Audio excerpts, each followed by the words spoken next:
with a different mountain to climb in life. Whether it's with relationships, friendships, within ourselves, or a worldwide pandemic, there will always be a challenge in your way or trying to stop you. Ever since I can remember, I've always been very outgoing, very positive, never one to complain, and I never let anybody tell me what I was or wasn't capable of. However, one of the greatest mountains in my life started when I was only 18 months old. My parents realized that something was wrong when overnight my knees were swollen to twice the size they used to be, and trying to move or stand up had their baby in tears. Right away, they took me to doctors, and after a long road, with some bumps and some testing, I was diagnosed with a rare autoimmune disorder called Behçet's disease. Behçet's is an inflammatory disorder that affects the blood vessels throughout the body, can cause a variety of inflammation or symptoms, basically anywhere the blood flows. So the fighter inside us all that's meant to fight off coughs, colds, or rapidly spreading coronavirus, instead it fought my own body, causing chronic juvenile arthritis in my ankles, knees, wrists, and elbows. Ever since then, I've been learning more about my body and my condition, how it affects so many other people, and a world of things I didn't think would come with just one disorder. Not long following my diagnosis, I began seeing a team of amazing specialists, nurses, doctors, and therapists at Children's Hospital. At this time, I started physical therapy, and that is one of the first times I remember learning that arthritis actually stops the mobility in your joints and can make it very painful if you push past those limits. At 3 years old, I started dancing. I was in ballet and tap classes that I loved, and went on to try hip hop and jazz. Dance was a great place for me to meet people and be active, but it was hard. It made a lot of my symptoms worse and caused a lot more pain. Slowly, I stopped dancing entirely for a really long time, but I had to learn at a young age not to exhaust myself trying to push my limits. I started kindergarten, and I already understood my differences. When I was young and life was simple, it was much easier to accept, but the older I got, the more I lost that acceptance of myself. Adaptations and modifications are a very important part of life, more so now than ever. Growing up for me, learning to adapt in everyday movements and activities became one of my greatest skills. One year at my school, one of our teachers was doing gymnastics, and I was so excited to join. This group was something I looked up to for years, and I was so ready to change things and learn so that I could accomplish a goal. So 10-year-old me took myself to the meetings, and I went to go write my name on the list, but of course not without saying that I have juvenile arthritis, and I have to modify the way I do things. People were concerned about me and wanted to protect me, but I was frustrated. I was told that if I do it the way I do, then I'm going to get hurt, even though I knew my body best and I knew that I have different strengths. So I went home and explained to my parents what happened, and they stood up for me. And from that point on, any teacher, activity, or coach that I met heard a forewarning about me and a small lesson about arthritis from my mom. A very big aspect in my life and anyone else with chronic illness is treatment.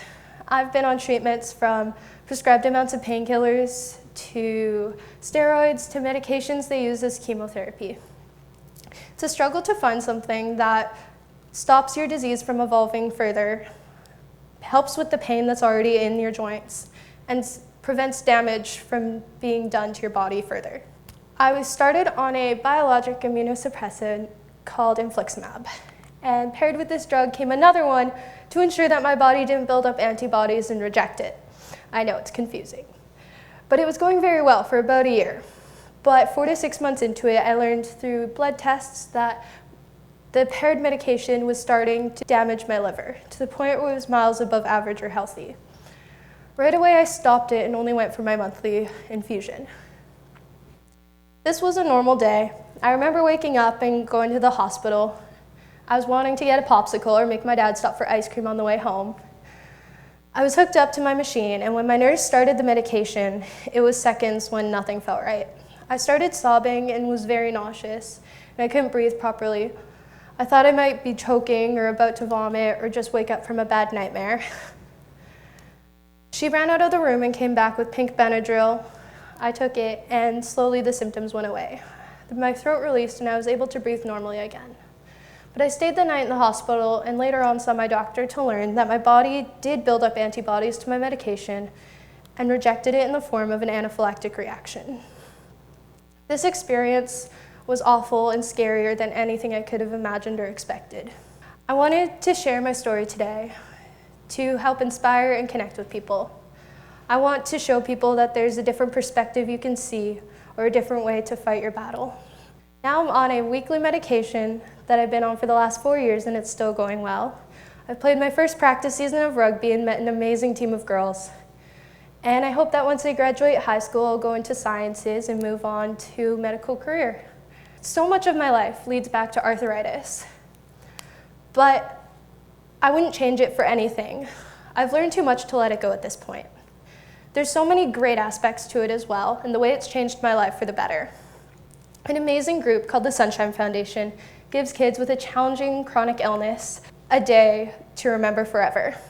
I was given the amazing opportunity to go to Disneyland with my brother and meet even more amazing people. And of course, my childhood favorites. Another great group called the Arthritis Society, and they help put on camps every year for kids specifically with rheumatic diseases. At this camp, I've met so many kids my age, older, and younger that all share the same stupid disease. But our connections exist a lot deeper. I've seen so many of them go on to travel and get married and grow into the strong, beautiful, independent people that we will all become. So a few things I've learned so far. 1, I know my body better than anyone else, better than doctors, teachers, families, and I will always be my own expert. And 2, I can educate, I will advocate, and I need people to know that I will never let my disease take over me or stop me from living life to the absolute fullest. And 3, some days will be absolutely amazing, and some days will leave you hanging by a thread or facing the edge of your mountain. So leaving this stage, I want to ask you, what's hurting right now? What makes you feel secluded or alone? What can you change or modify to accomplish a goal? If you don't know, then that's okay too. So get to know yourself, know your limits, and know what you want.